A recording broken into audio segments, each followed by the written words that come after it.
విజయవాడ నగరంలో వేలాది మందితో భారీ తిరంగ ర్యాలీ నిర్వహించారు. ఆపరేషన్ సింధూర్ విజయవంతమైన సందర్భంగా ర్యాలీ సాగింది. ఈ ర్యాలీలో ఏపీ ముఖ్యమంత్రి చంద్రబాబు, ఉప ముఖ్యమంత్రి పవన్ కళ్యాణ్, బీజేపీ అధ్యక్షురాలు పురంధేశ్వరి, రాష్ట్ర మంత్రులు, ఉన్నతాధికారులు, ఎంపీలు, ఎమ్మెల్యేలు పాల్గొన్నారు.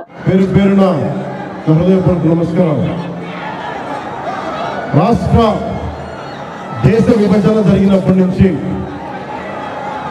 1947 దేశ విభజన జరిగినప్పటి నుంచి ఎప్పుడు మనం ప్రశాంతత చూడలేం. అడ్డగోలుగా లక్షలాది మంది నరికేశారు. అప్పుడు పాకిస్తాన్ విభజనప్పుడు ఆ రోజు నుంచి ఈ రోజు దాకా ఏదో ఒక సందర్భంలో వాళ్ళ దేశాన్ని, పాకిస్తాన్ని వాళ్ళు ఏలుకోలేక బలపడుతున్న మన దేశం, అభివృద్ధి చెందుతున్న మన దేశం ఎలాగైనా సరే దీన్ని వెనక్కి నెట్టాలి, అభివృద్ధిని ఆపాలి అనే ప్రయత్నాలు పాకిస్తానీ కొన్ని దశాబ్దాలుగా చూస్తున్నాం. ముఖ్యంగా ముంబైలో 26/11 అప్పుడు తాజ్మహల్లో హోటల్ పైన కసబ్ లాంటి తీవ్రవాదులు 72 గంటల పాటు ఏ స్థాయి దాడులు చేశారో మీకు తెలుసు. అలాగే బాంబే పేలుళ్ళు కానీ,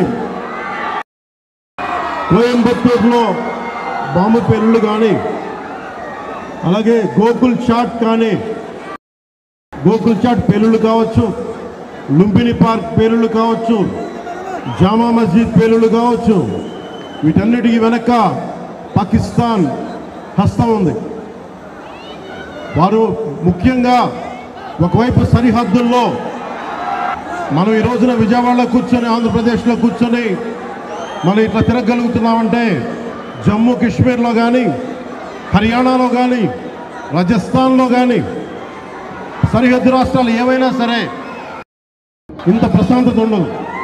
మనం చేయగలిగేది సైనికులకి మేము అండగా ఉన్నాం, మేము ధైర్యం చెప్పడం, అలాగే స్థానికంగా మనకి భారతదేశం లోపల ఎవరైనా సరే సూడో సెక్యులరిస్టులు ఎవరైనా సరే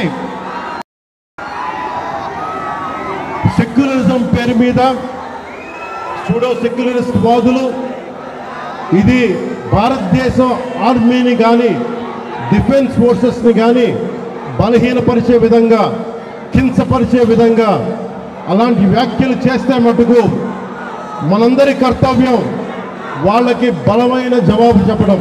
వాళ్ళు ఏ స్థాయి వ్యక్తులైనా కావచ్చు. ఇది మనందరం చాలా బలంగా నిర్ణయం తీసుకోవాలి, నిలబడాలి మన వాళ్ళ కోసం. అలాగే మురళీ నాయక్ 23 ఏళ్ళ కుర్రవాడు.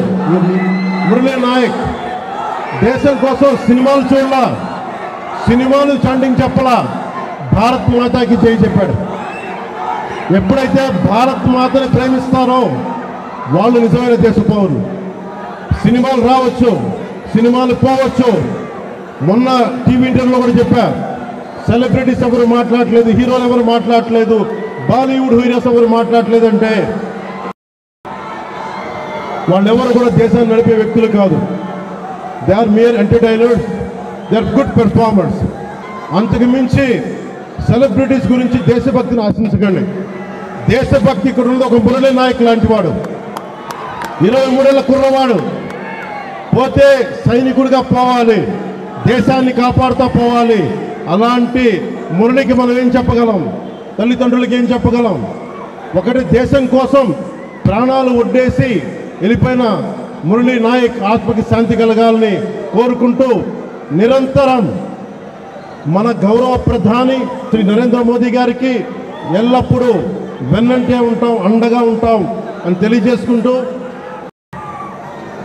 పాకిస్తాన్కి మనందరం మన భాషల్లో అన్నిట్లో ఒకటే చెప్పాలి, మీరు మా దేశం లోపలికి వచ్చి కొడితే మేము మీ ఇళ్లలోకి దూరొచ్చి కొడతాం. అదే సమాధానం వాళ్ళకి. ఎంతకాలం పరాక్రమాన్ని కీర్తిస్తూ 175 నియోజకవర్గాల్లో 16, 17, 18 తేదీల్లో తిరంగా యాత్ర పేరుతో ఒక పెద్ద కార్యక్రమానికి ప్రజలే శ్రీకారం చుట్టారు. ఈరోజు ఇక్కడ ఎన్డీఏ నాయకులుగానే మేమందరం నిమిత్త మాత్రం ఇది ప్రజా ఉద్యమం అని చెప్పి కూడా నేను మీకు తెలియజేస్తున్నాను. అందులో భాగంగా విజయవాడలో తిరంగా ర్యాలీ మనం అందరం నిర్వహించుకున్నాం. ఉగ్రవాదంపై పోరులో మన రక్షణ దళాలు పోరాటానికి సెల్యూట్ చేస్తున్నాను. అందరూ కూడా గర్వించదగ్గ సైనిక దళాలు మనకు ఉండడం మన దేశానికి ఒక గర్వ కారణం. దీన్ని మనందరం అభినందించాల్సిన అవసరం ఉంది. జాతీయ జెండా చూడగానే అత్యంతమైన ఉత్సాహం, ఉద్వేగం, దేశభక్తి మనందరిలో వస్తా ఉందంటే ఆ జాతీయ జెండా రూపాన్ని రూపొందించినటువంటి వ్యక్తి పింగళి వెంకయ్య ఈ ప్రాంతం వాడేనని చెప్పి మరొకసారి గుర్తిస్తున్నా. అలాంటి జెండా చూస్తే దేశ పౌరులే కాదు ప్రపంచం మొత్తం ఒక ప్రత్యేక గుర్తింపు ఉండే ఏకైక జెండా భారతీయ జెండా అని చెప్పి నేను మీకు తెలియజేస్తున్నా. అందుకని మనందరం ఇక్కడ సమావేశమైంది.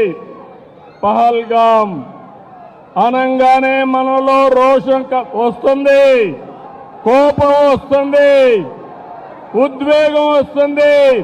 ఖబర్దార్ జాగ్రత్తగా ఉండమని హెచ్చరించే పరిస్థితి వస్తుంది.